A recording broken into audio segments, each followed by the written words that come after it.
Bismillah ar-Rahman ar-Rahim. In this second part, I'm going to show you another version of the if statement. So in visual logic,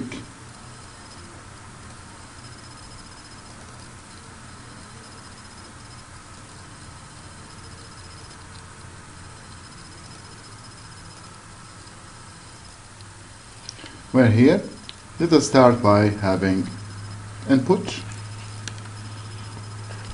say value, and then we check the value here. If statement, if value equal to 5, then we will print here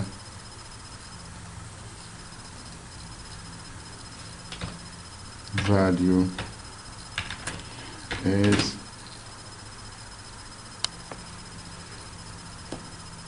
if it is equal to 5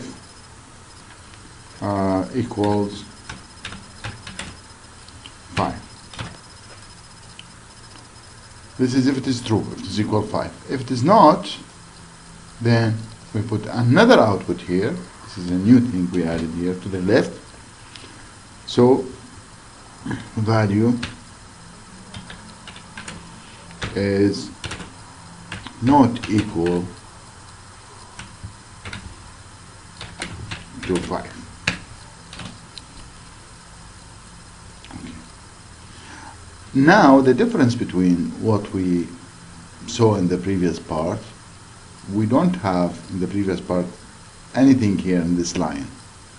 So that's why we have only if, and if the condition true, it will go through here. If the condition not true, then nothing happens. But here, if it is not true, which is false, then something happens here. So let us go to Java to see how this works.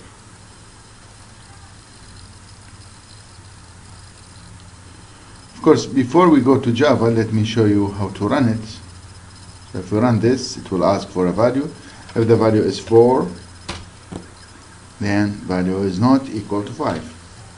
If I run it again, if I put 5, value is equal to 5. If I run it again, I put 100, value is not equal to 5.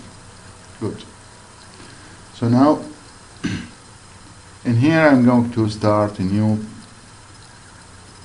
file. And this file I'm going to call it test f2 for part 2 and finish. As before, you can keep this here, but write everything inside the main. This is what you need to learn inside the main. Okay, what we are going to write, we want to do similar to that one, which is put import, because we have input, import java.util.scanner or star work. And here the first statement here, I'm going to put scanner scan equal to new scanner system .in. Okay, now we are ready to declare a variable. Let me put the variable like integer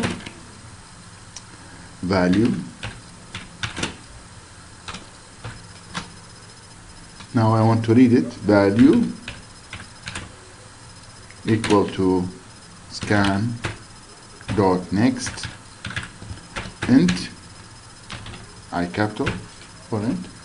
But before that, we need to put prompt. We call it prompt system dot out dot print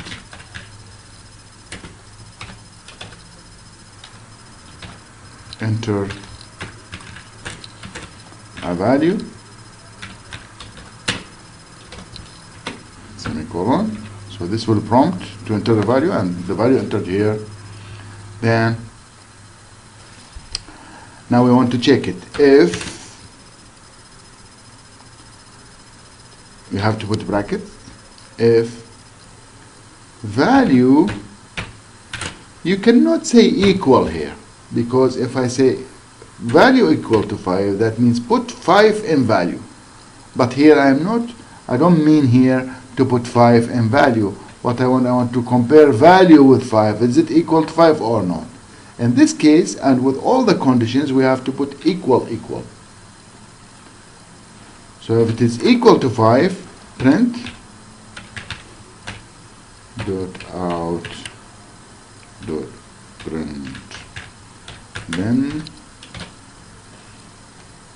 the value is equal to 5.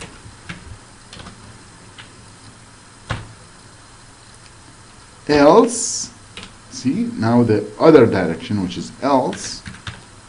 So else optional. Either you use else if you need it.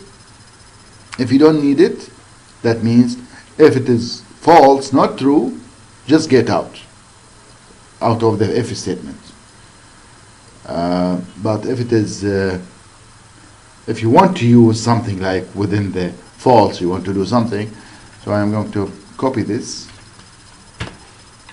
and put it here. Then I say the value is not equal to 5. That's it. So now if I compile it, build,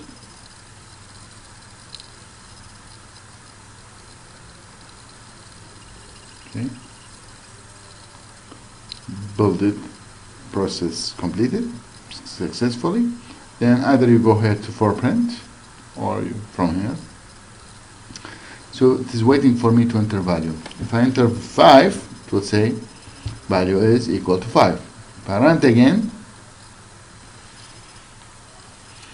then print here like 7, say the value is not equal to 5. Okay, so this is how to, if you want more than one statement, then you know the trick is to put here brace, and here you put your commands here inside. So in this case, either one, it's fine, or you can put another statement like here.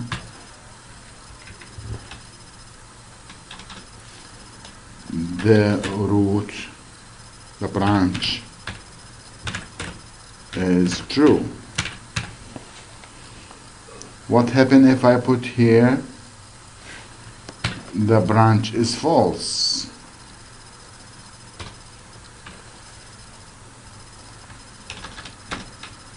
False. What do you think will happen? If you think this one related to this, you are wrong. So this is not within the else, because if take only one, unless we have the braces, curl brace, where whatever in the curl brace it will be run. Similarly, in the else, if it is one without curl brace, it will take only the first one and the second one not. That means if it is equal to 5, it will go through this one and this one, which is the branch is false. If it is false, it will go through this and that. Let us run it. So if it is true, which is 5, see through the 3 of them. Value is equal to 5, branch is true, and branch is false. And if you give it another value, it will be. How to make it correct? We have to put here curl brace, and we move these into the curl brace. Then now it is inside the curl brace. If I run it with the value of 5, then you see only these, the value is equal to 5 and the branch is true. And if it is not, if it is 7, then it would be the value is not equal to 5 and the branch is false. So this show you how it works here. this is the second part. I will show you the third part. In the third part, how to nest the if together. Thank you for now.